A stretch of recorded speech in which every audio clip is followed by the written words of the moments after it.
God focuses on us. So remember that. Hashem has all of creation, all the spiritual realities, everything in the physical Milky Way. And yet, he doesn't care about any of it. Mashiach is happening. Mashiach is happening here. This world, this reality, planet Earth. There's myriads, literally myriads of spiritual realities. They're not getting Mashiach. They want Mashiach. They got to look what's happening on planet Earth. It's here, happening with us. Hashem has all these realities, and he puts it all on the side. It's not what he cares about.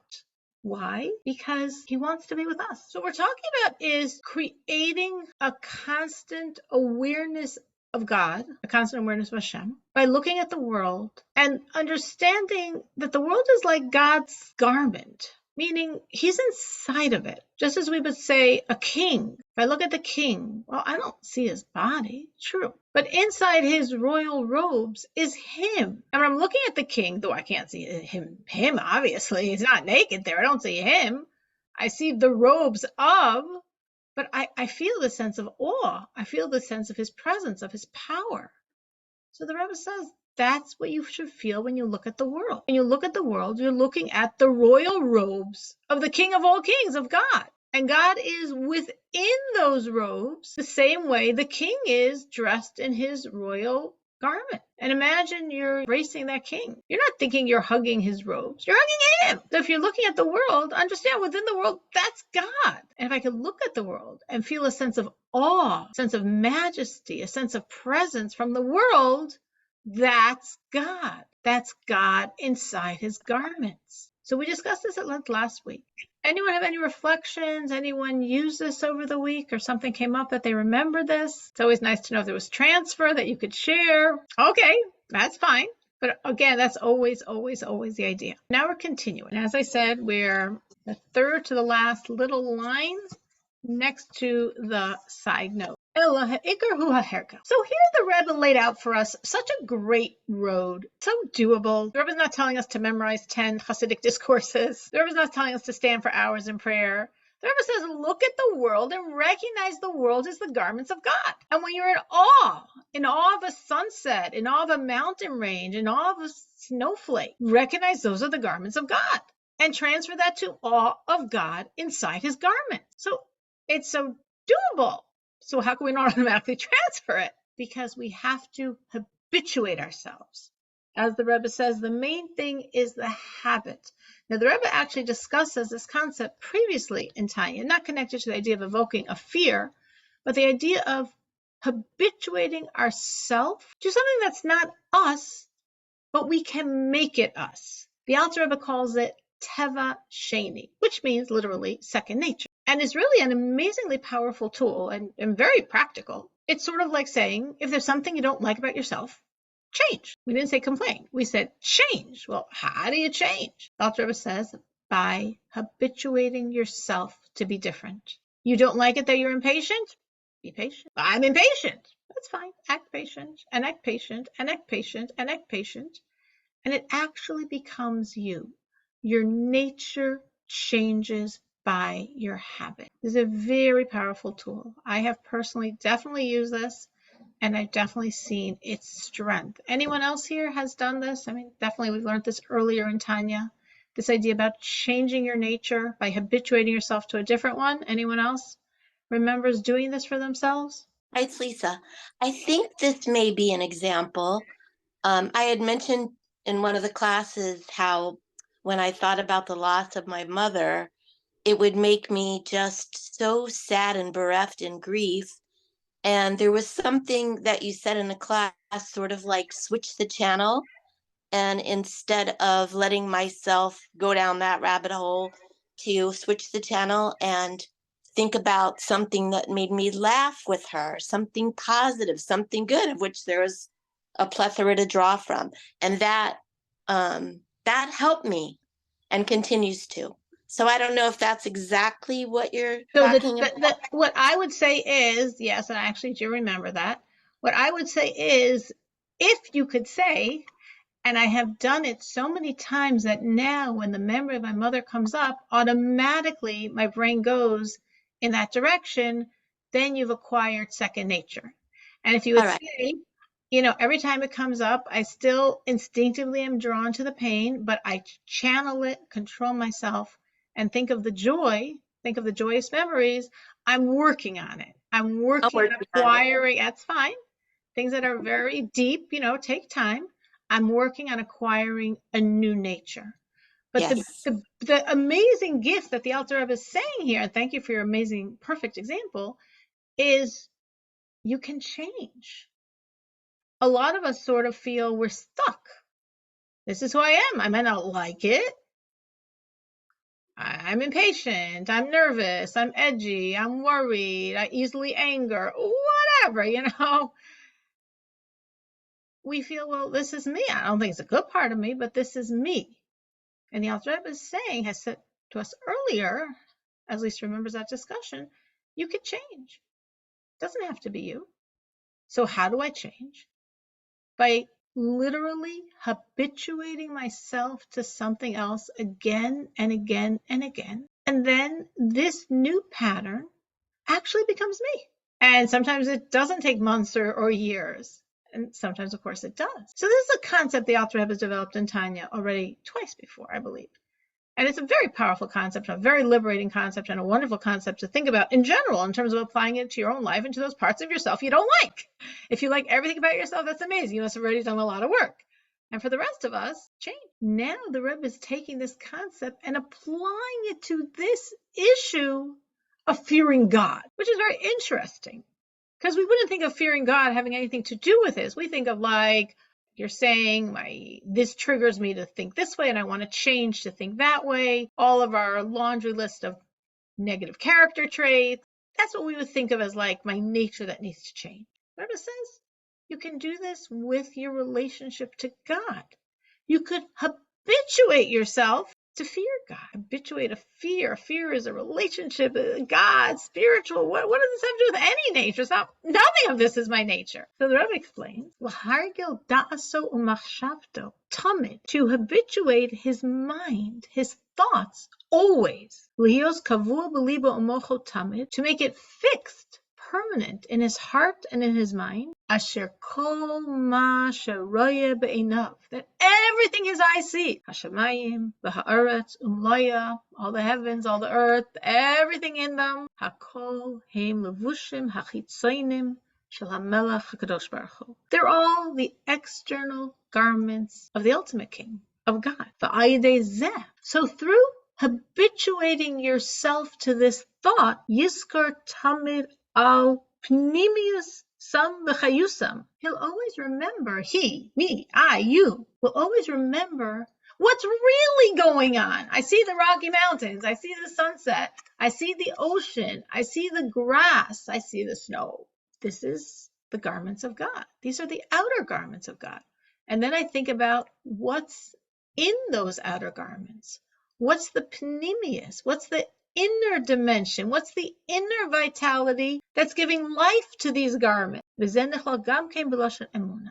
this is connected to emunah, belief in God. So what the Rebbe is saying here is, and of course this sounds very reminiscent of what we've been saying for the last two sessions, we look at the world and we recognize the world is God's garments. And those aren't garments hung over a chair or hung neatly in your closet or folded in a drawer. Those are garments, so to speak, being worn currently by the king, not the royal robes gathering dust. The royal robes that are currently on the king, covering the king. And therefore, if I look at the world, and right away my thought is God's garments. I'm not fooled. It's not a mountain range. That's not a sunset. That's not a blade of grass. That's God's garment. That was thought one. And thought two, right away. And God's in those garments. It's God's garments. And he's right in those garments. Automatically, constantly, you'll be in the state of awe. Meaning, there's a lot in the natural world that can evoke awe. And as I said last week, if you're not looking at the world and feeling the presence of God, it could be thinking of AI, There's lots in our world, besides panoramic vistas, that give us a sense of awe, sense of power, sense of energy, majesty, enormous force. Whatever it is that triggers you. Those are the garments of God, and God is in those garments. well, how am I supposed to think that? I mean, it's sort of like I look at this mountain range and then I'm like, wow, that's pretty, wow, awesome, amazing, beautiful, cool, powerful. Wait, those are the garments of God. Wait, God's in his garments. It's not like just this automatic awe of God inspiring moment. It might be an awesome moment, but not necessarily an awe of God inspiring moment.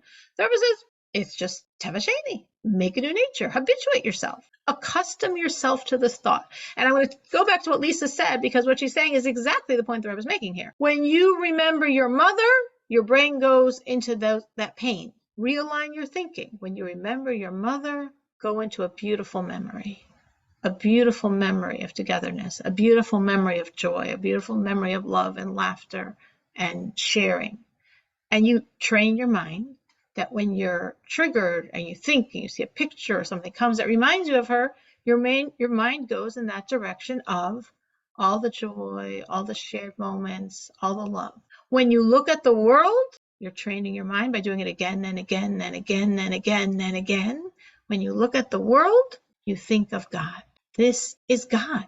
These are his garments. He's right in them. This is God. Wow. That pristine snow before it gets messed up by tire marks, slush, people's boots, too much sand in your house. Just look at that beautiful pristine snow like you're in your house looking out the window. Wow. These are God's garments. God's in these garments. This, everything in our world, we're bombarded by stimuli.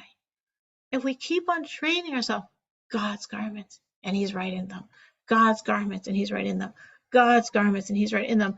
It's like everywhere you look, you sense God. And if everywhere you look, you sense God, you're perpetually in a state of awe, of nullification, of fear, of respect, of reverence for his presence.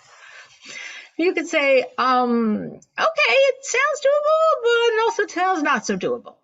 So the Rebbe says, well, there's another factor to realize. You have something embedded inside of you. It's called emunah. Now, our normal translation for the word emunah is belief. All Jews are believers. We're told we're believers, the sons of believers, the children of believers. We all naturally believe in God. That's the natural state of a Jew, if nothing interferes with it. Okay, so I naturally believe in God, but that still doesn't transfer my brain to looking at that snowflake. Or the Rebbe says, there's another etymology embedded in the word emunah, and that is omein. Probably, for those familiar with Tanakh, the first phrase that will come in your mind is V'hu omein es Hadassah, which is talking about Mordechai, who adopted omein, Hadassah, his niece, otherwise known as Esther. So omein has this concept of adopting, acquiring, taking on something that wasn't yours but becomes yours. And that's really what omein means, because omein, actually in Hebrew, is a craftsman, someone who's fashioning something, someone who takes a chunk of clay and makes it into something beautiful, or gold or silver. You're a craftsman. You're taking raw material and you're making it into beautiful items. So you're changing them, you're fashioning them. How do we do that? Well, omein has another way of understanding the word, which means exercising, like in the modern Hebrew, emunim, exercises. So emunah, belief, we all have natural belief, but to access that belief and making it part of our working arsenal, that we are different on a daily, minute-by-minute basis because of it, is through the other meaning of emunah, omein, emunim, crafting, exercising, adopting, habituating ourselves to the new expression of this gift of God called belief. Meaning, emunah, I'm gifted with a belief in God. Mamina b'nei maminim. Every Jew is a believer. Emunah, omein, emunim, to utilize that gift of belief, it's through exercising the muscle of belief. If I want to feel that belief, not in some peripheral way that doesn't impact my reality at all, if I want to really use it, part of my working arsenal, I extract the emunah through emunim. I extract the belief through exercising the muscle of looking at the world and seeing God, and looking at the world and seeing God, and looking at the world and seeing God. And as I keep doing it, this becomes my nature. So it's not only Herganas Teva Sheni, you acquire a second nature by doing the other nature so many times. The Rebbe says there's a component here of the deep belief every Jew has in God. So then you can say, so why should I work so hard? I'm a Jew. Maminim, we're all believers. Let me relax. No, because if you have the emunah without the emunim, if you have this natural belief, but you're not exercising it, it could stay buried latent in your heart. And, like you feel it, like we call cardiac Jewry. It comes out in feelings, but it doesn't translate to the practicality of your life. But when you're going the road, the Rebbe said, of acquiring the second nature, of habituating yourself to look at the world as an expression of God, what you're really doing is pulling on that emunah. You're really pulling on your belief through the emunim, through exercising yourself again and again and again to think this way, so that it actually becomes you. It becomes you. And you do look at the world, and your automatic is, wow, what an expression of God. What an awesome expression of God. What a beautiful expression of God. What an amazing expression of God. And as you go through the sights, the wonders, the days, you're just bombarded by God. Because wherever you look, your brain translates it into an expression of God. This is God in his garments. And that's how we can be in a state of constant fear of God, which was, of course, the statement of purpose of this entire chapter, to fulfill the goal of last chapter. 41 and 42 are real partners here. To fulfill the vision of chapter 41, I need to acquire that fear. I need to acquire that relationship with God. And that's what we've been discussing for the entire chapter 42, with quite a long chapter also. And the Rebbe is giving us here a practical road to acquire it. Emunim. Don't bash yourself for it not coming naturally. And at the same time, know it's something you can acquire. It's sort of like, we say about godliness, about certain levels of God, about God himself, some aspects of Torah, which means higher than what anyone can comprehend and comes down enough so everyone's aware of it. Like no one can deny it. God is beyond any of our understanding, and God is something none of us can deny. Higher and lower than anything. And in a sense, that's what the Rebbe is saying here. Yeah, if we just sort of expect it to happen automatically, it's remote from all of us. But this is accessible to all of us. It came down to be doable for all of us through the emunah, from the language of emunim, through exercising the muscle of belief, so this becomes my second nature. So let me read that inside, and then maybe people have thoughts or questions or reflections on it. And this is also comprised in the term emunah, belief, shehu lashon regilos, which, as I just explained at length, deeper than the word belief, it means training. It means habituating. Shemargil ha'adam es atzmo, that the person accustoms himself, he habituates himself. Kimo omein, like the craftsman. Again, we're seeing the etymology here. Ha'me'amen yadav v'chulei, that he trains his hands. So the omein, ma'amen, and emunah, it's all the same etymology. Just as the craftsman has trained his hands to take this raw metal and make it something beautiful, we can train ourselves to access this belief as part of our functional reality. Does it seem doable? That's, of course, the question, because that's what the Rebbe is definitely trying. He's trying to make it like, guys, you can do this. I'm not saying something that any of us are incapable of. That was, in a sense, a point the Rebbe was emphasizing here. Emunah is built into our system. It's part of the psyche of our soul. And emunah has within it the component of train yourself. And we can all do that. Totally doable. Thank you, Lisa. That's what everyone was supposed to answer. Totally doable. It's a great time. It's a great week. And this is totally doable. So we really are down to the last thought of the chapter. So we're hopefully finishing today. which is a person can say, okay, this is totally doable. But as I'm walking the road of it being totally doable, there might be moments where I slip and don't feel this. Or even when I've like habituated myself, but I'm between sunset and sunset, so to speak.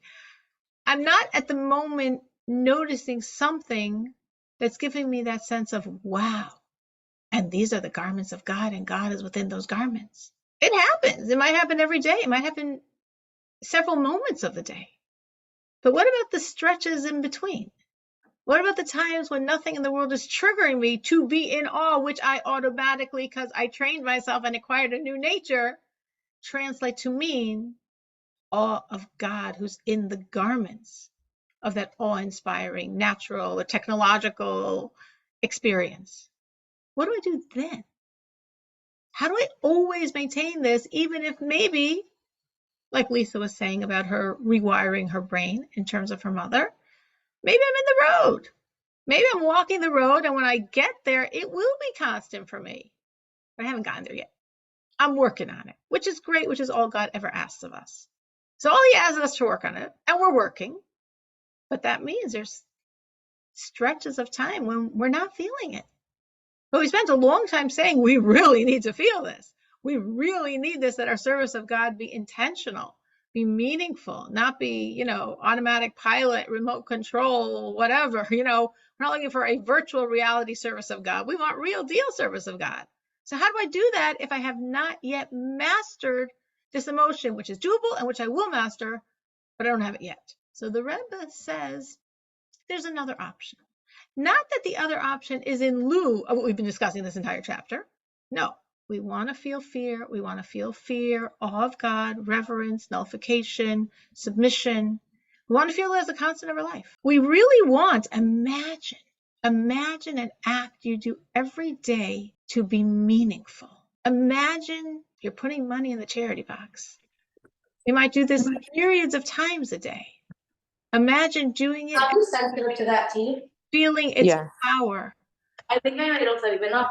Imagine that, imagine opening up your siddur and feeling like, oh, I don't want this davening to end. I don't want this prayer to finish. I just feel God. This is just such a special gift to be able to talk to him. Imagine that. The Rebbe says, you can do it. You can make it real. You can make it meaningful. It's up to you. It's in your hands. You could train yourself. You all have emunah. You can access the emunah, emunim, practice, integrate. It will be yours for real. But at the same time, I need to do something now because I need this to be a constant, not just, a flickering light bulb on and off and on and off and on and off. So the Rebbe says, okay, dervaila. In the interim, when you're still working on it, or when maybe you really have integrated it and mastered it, but it's still not a constant.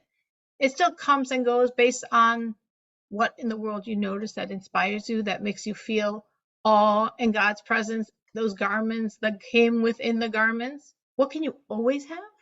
The Rebbe says you can always have Kabbalah's ol. Kabbalah's ol means accepting the yoke of God's authority. And we did discuss this last chapter, in chapter 41. We spoke of fear, of that sense of awe in God's presence.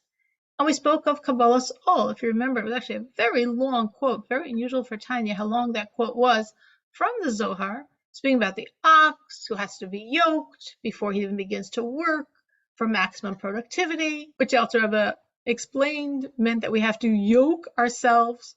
Kabbalah's ol means literally accepting the yoke of God's authority. You can all Google what it looks like. Put in like yoke, cow's yoke, oxen probably better. Oxen yoked, and you can see a picture, because of course for us we'd have no clue if not for Google what it looks like.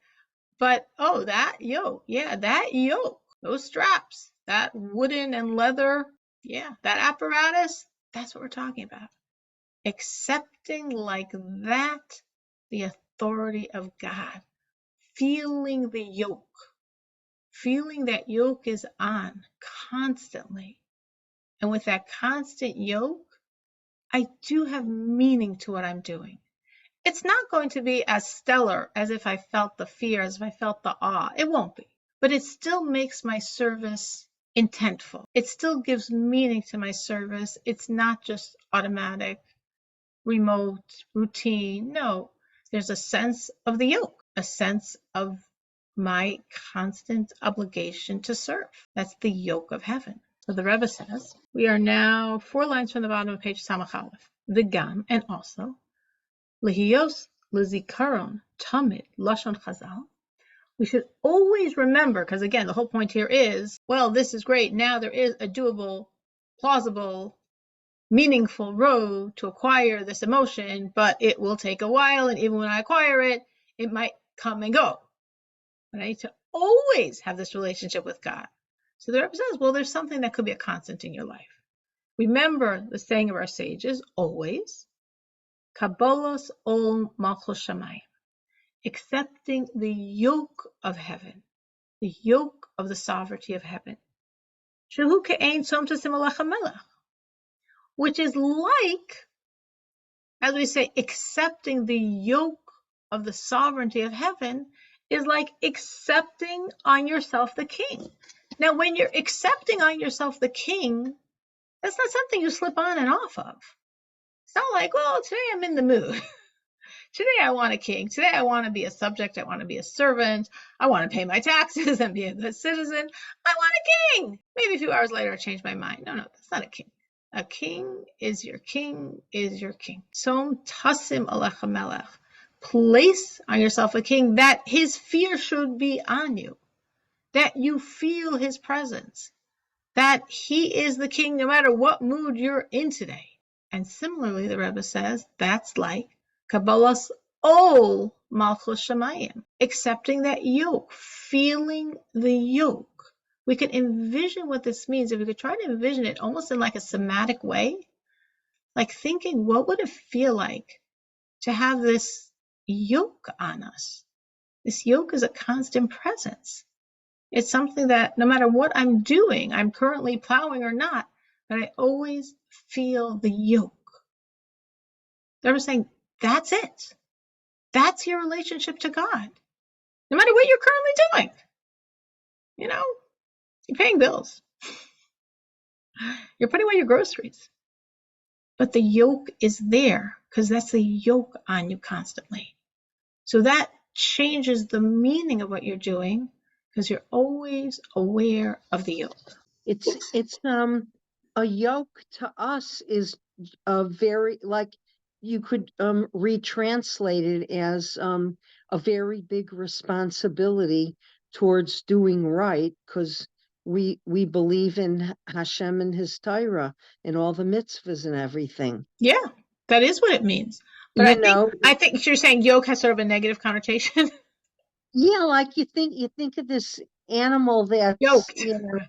Yoked, but I think it's just more beautiful to me to think of it in a human kind of a way. When you were talking about looking up a picture, I was thinking about when my Chaya was really little and she would run away, and I had to buy those baby straps to keep her, contained and not lost in the street and stuff. But I don't know. I'm not insulting the Alter Rebbe or anybody, but it just seems like a closer feeling when I do it in human. I totally hear what you're saying, and I'm wondering if someone has the point the Rebbe's making in this idea of the yoke is that the yoke is always on you. It's a constant on you. And the Rebbe's point is we might not always feel the emotion, which we want to feel always, and which is the ideal, and which the Rebbe's been explaining in this chapter is not a like some things in Tanya, well, that's the ideal, and give me another 50 years. No, Lisa was my support. She said it sounds doable, and the Alter Rebbe wants it to sound doable. And everything in this chapter, the goal of this whole chapter, is for you to realize it is doable. If you remember the beginning of the chapter, when we spoke at length, how can we have this fear of God? Is fear of God such a small thing? Well, for Moses it is. Well, thanks a lot. Oh, but you have him inside of you, and he's constantly feeding you, and he's giving you das, and das is connectivity. Everything we were saying from the beginning of the chapter until now has been, this is realistic. This is doable. This is about you and your relationship to God. It's not meant to be something you learn and say, oh, that was inspiring. That's not the point. Alter Rebbe's not trying to inspire him. He wants you to have a fear of God. And he wants you to work on it knowing it's doable. Now, you might say he's inspiring us to know it's doable. But my point is, inspiration is fleeting. Inspiration is just like feel good. He wants you to do it. He wants you to know it's doable. And therefore, since he's being so realistic and trying to come to us and make us understand that this is actually a doable goal, and here are markers and here are ways, and I'm giving you all these different roads to access this, at the same time, the Alter Rebbe is saying, but what if you don't always feel it? You need to have something that gives some life and energy to your Judaism, to your relationship with God. So remember, this isn't our target. The Rebbe is saying this is like a given, which, as Sarah explained, makes sense why it's like a given. Remember, you're always carrying that yoke, which Sarah is saying correctly, is that responsibility to God. So definitely we could change, we don't have to use the word yoke if that just makes us feel like I don't want to be a yoked animal. But the concept is it's a constant. It's not when I'm on. It's not when I'm in the mood. It's not when I'm inspired. It's not when I saw some beautiful natural vista that's making me aware and remembering my sense of God. It's just me. It's just my state of being. And the truth is, I'm sure we all have things in our life that they're non-negotiable in terms of our relationship to God. Maybe at one point they were negotiable, but we've changed. We've grown. But every single one of us has some aspects, many, a few, some aspects of service of God that is me. It's like automatic. Whatever it is, it's automatic. And it's like, like let's say for you it's automatic, the idea of the concept of Mitzrayim, of reaching out to another Jew.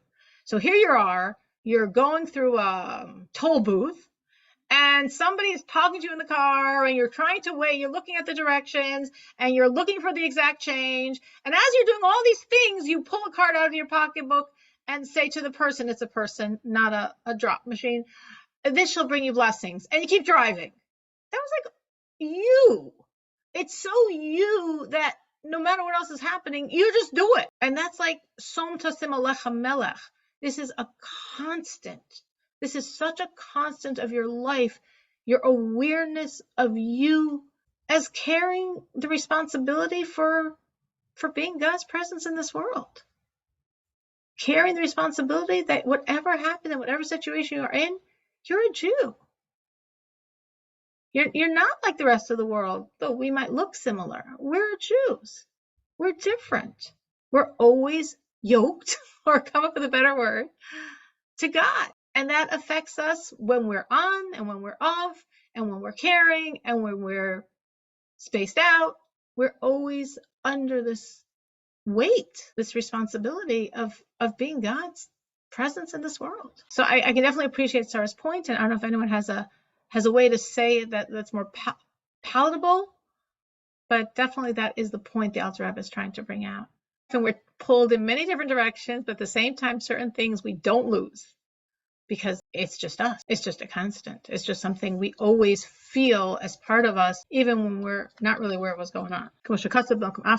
As we've explained previously. Now, why am I feeling? Why am I feeling that I'm constantly under the sovereignty of God? No matter what happens, again, the Rebbe is saying, not when you're inspired, not when something triggered it. This is your state of being. Why? Because God, who creates all the upper spiritual realities, everything in the whole Milky Way galaxy, God puts it all on the side.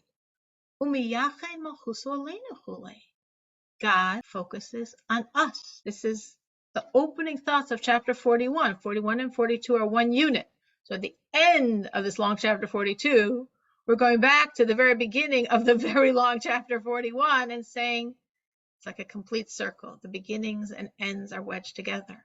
So remember that Hashem has all of creation, all the spiritual realities, everything in the physical Milky Way, and yet he doesn't care about any of it. Mashiach is happening. Mashiach is happening here. This world, this reality, planet Earth. There's myriads, literally myriads of spiritual realities.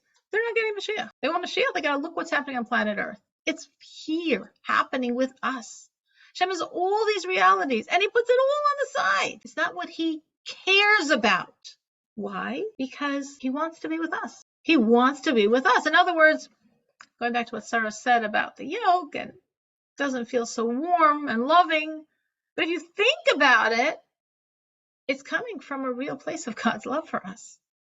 It's coming from God's overwhelming sense of each one of us as the most important thing in all of his creation. Because he's putting it all on the side to be with us, which means to place his sovereignty on us, to fuse with us. That's what every mitzvah does. Every mitzvah is safsa. That's the etymology. It's a bond. It's a fusion. What does God need it for? Because he loves me that much. And he wants that he and I should be one. So he's putting aside everything. And as the Alter Rebbe will develop further later in Tanya, in a few chapters, just as he puts aside everything for love of us, we mirror this and put aside other things for love of him. And that's why we always feel the yoke. And we accept this. We receive this. He's putting it all aside to put his sovereignty on me, on us. And I'm accepting that. I'm aware that I'm the subject of everything. Now, just as you have a country and the country has subjects, we're the subject of all of God's creation. Why did he create planet Atzilus? For love of a Jew. I think the parable I think of for this is envisioning someone, not of course everyone is like this, but imagine someone who had a very strong vision of the child she was going to have. Like she could see him. She saw her child. And for love of that child, she got married to have that child. That's God and us. God had such a vision of each one of us. And for love of us, God created all the spiritual realities. God created all the constrictions on himself. God squashed himself and constricted himself and covered himself because of his vision of us, because of his love of us.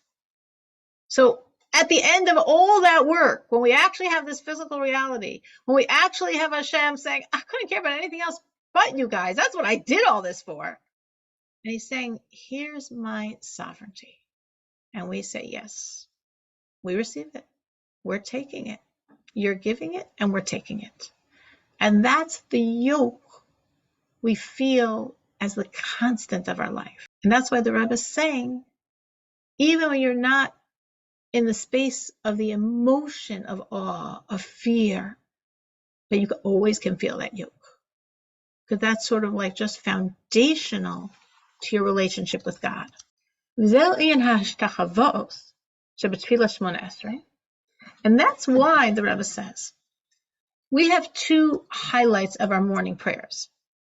Because morning prayers, or all prayers really, have two goals. Prayer on one hand is the time of fusion with God. The word, we say daven. In Hebrew, it's tefillah. And the root word of tefillah is attachments. So the idea of prayer is like pray, which is ask for. But that's not really what tefillah means. Tefillah means to attach. So the goal of prayer is to attach to God. At the same time, of course, there's the goal of prayer of asking God for our needs. And both are part of prayer. So we might say the more spiritual dimension of prayer is the tefillah dimension, is the attachment to God. And that is highlighted in the Shema service, which we say actually many times throughout the day. But we're saying it as this pivotal moment in our morning prayers. It's really the moment, and there's so much Chassidus explains about Shema, and so much we've learned in Tanya about Shema, of clinging to God. And then we say the Shemona Esrei, what we call the Amidah, when we're standing together with our feet together as one, like the angels, whispering, because it's such an intense expression of God's presence. Who could talk loudly at that point? Though the rest of prayer, you're supposed to say it very loudly. And this is really the height of asking God for our needs. So we have the height of spiritual connection, Shema, and we have the height of asking God for our needs, the Amidah, the Shemona Esrei. So the Rebbe says, it's very interesting, so to speak. In the Shemona Esrei, we bow several times to God, right? We have 4 different places, if you count them, 4 different places in the Shemona Esrei, 2 towards the beginning and 2 towards the end, where we bow to God. Why? Achar kabolas o malchus shamayim b'dibur b'kriyas Shema. Because we just had this enormous fusion with God, this enormous attachment to God. Again, that's the real meaning of the Hebrew word tefillah, which is how you say prayer in Lashon HaKodesh. Tefillah, beheften, clinging, fusing with God. So that fusion happened at its height in the Shema prayer. What am I doing in that Shema prayer as I'm so fusing with God? I'm accepting on myself his authority. I'm accepting he's my king. He's the king and he's my king. That's what I'm feeling in the Shema. So in the Shema, I articulated this. I said it in my words. But then afterwards, when I move on to the next height of prayer, which is the Shemona Esrei, as I'm requesting my needs, I take this acceptance of God's authority and translate it into action. Now, of course, we say the movement of the lips is a small action. So there was something actionable, as you said, Shema, but even more expressive, a whole body action, bowing 4 times in the Shemona Esrei in the Amidah service, to, with your entire body, express, I feel the yoke. I'm accepting your authority. You've put it all aside for me. You're giving me the gift of being the king of me, and I'm accepting it. As the Rebbe says, lachzor, to return, like after you accepted God's authority verbally, after you articulated this, moving your lips in the Shema, then again, l'kabel b'poyel mamash b'maisa, to accept it in a very concrete way with a real action, the action of prostrating yourself, bowing to God, prostrating yourself in front of the King. Of course, we do this very dramatically on Yom Kippur, where we literally go to the floor many times, expressing our submission to God. I remember as a child, I had the merit of many Yom Kippurs of my life being with the Rebbe, and I had the merit of having a front row seat for no work of my own, just a free gift. And I remember watching the Rebbe go down, and many times, of course, during the Avodah, go down. I was a child. I'm sure I was watching and not saying much.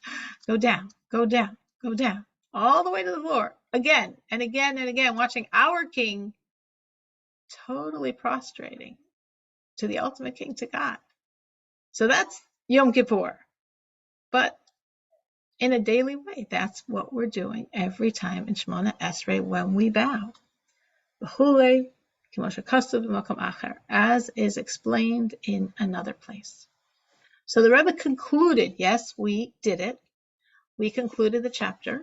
And the Rebbe concluded by saying, I want acquiring fear, that emotional connection, to be very, very real, to be very doable. I want you to walk the road. I want you to know it's your road. It's meant for you to walk on. And at the same time, I want you to always have something that creates intention in your service. And what's a very doable to have always is feeling that you've accepted, and as a constant of your life, is God's sovereignty. He puts everything aside for us, and we accept. We understand all of creation was for us. This all happened because of us. And he wants us. He needs us. He's making himself vulnerable to us. And we accept, and we say yes. And as we say that, as the Rebbe is saying, every time, every morning in your prayer, in essence, you're reenacting that acceptance in the Shema and in the bowings in the Shemona Esrei. You're re-accepting, recommitting to this constant of your life. You're under the authority of the sovereignty of God. Always. And that's a constant that should, no matter what's going on, never, never, never leave us. And with that constant, the Rebbe is saying, your service can also be meaningful. Even if you're not right now feeling what I'd like you to feel, but your service can also be very, very, very meaningful. Any thoughts, any reflections on this? So the yoke is your realization of how God is so invested in you and your existence and your like it's all for you, all these everything. I mean that's the yoke. Exactly. Like, Exactly. okay. Exactly. That sounds better than the straps. I like that better. Okay, good. Good. Because it's exactly what the Rebbe is saying. All right. So hopefully we were walking away knowing we have tools and knowing we want to use them. And that's really the point of the chapter as we move on in chapter 43 to another dimension of our service.